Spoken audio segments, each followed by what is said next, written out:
Hey guys, welcome to another video, and today we will be continuing immune system part 1. So this is known as the complement system, and this actually happens before antibodies, so it's not really in order. So this is a C3 convertase made out of a bunch of complement proteins, including this purple bit here. Zoom in. C3, and then a bunch of other proteins. This sends signals to create more C3 convertases. And after that, here, this is something that makes a hole. I forgot what it's called, but it the C3 convertases send a signal to it to make a hole. And then you can see that the bacterium insides are shooting out, which causes it to, well, be dead. Unalive, as the internet likes to call it. Okay. Next up. What's next?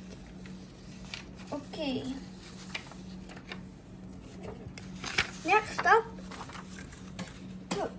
It's phagocytosis. This is the steps of phagocytosis. First, the phagocyte finds some bacteria and does a shape like this. Okay, next step.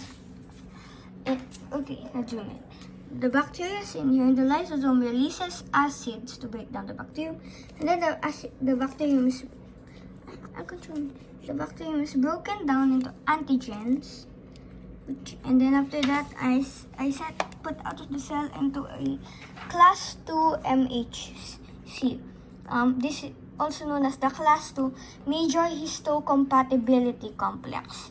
That's a mouthful, so whenever I need to mention it, I'll just say MHC. Okay, next topic. Okay, this is a lot. Too many new drawings. Okay. I forgot this one. So, okay, here is a diagram of a dendritic cell showing an antigen. Here's a zoom in. Further magnification to a helper T cell, which was an alert a B cell to create this, to make antibodies. Okay. These are the ones we've covered. I'll just place them on my keyboard. Okay, there's a bunch more that we haven't covered yet. Okay, was this already shown? Okay, so this was already shown. And then this is the chart. This is the LKC chart. Spoiler. I call this the LKC chart, also known as the leukocyte chart, which shows all types of leukocytes that I know. Also, this was all made from memory. And a little bit of tracing because I don't know how to draw dendrites. Next up, we're getting a bit further. We're getting further and further from the topic of the immune system and going into just regular cells. So this is a cell membrane.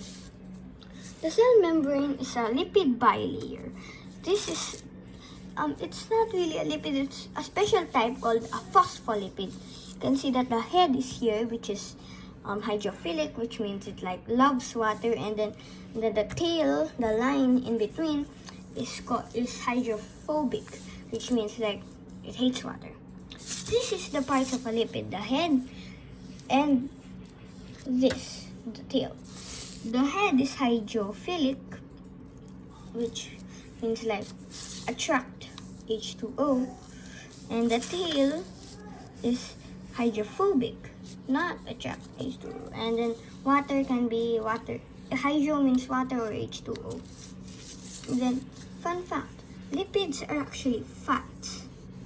Oil is liquid fats. But they're not phospholipids. They're different kinds.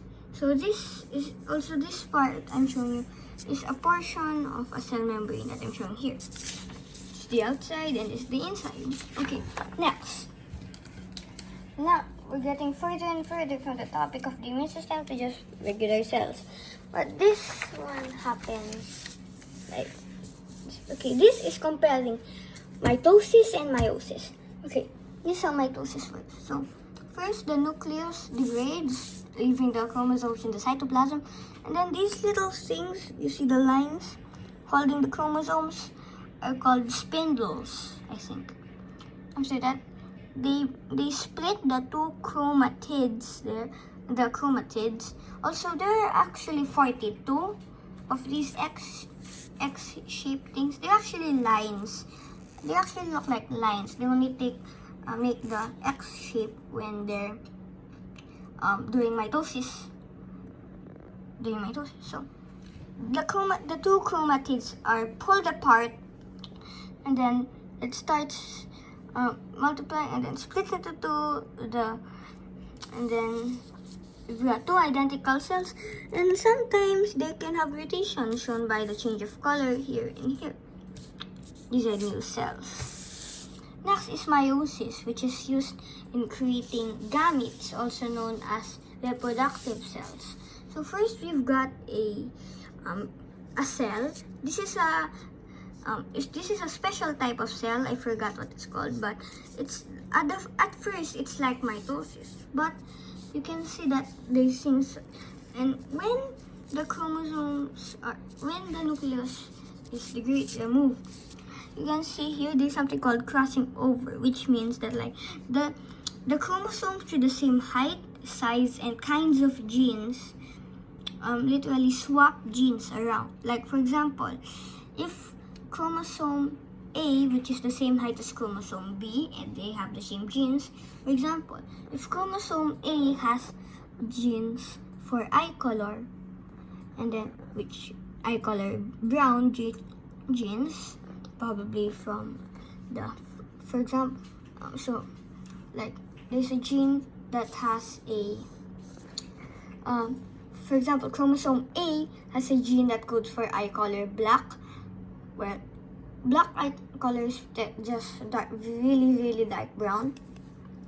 And then there's another chromosome that has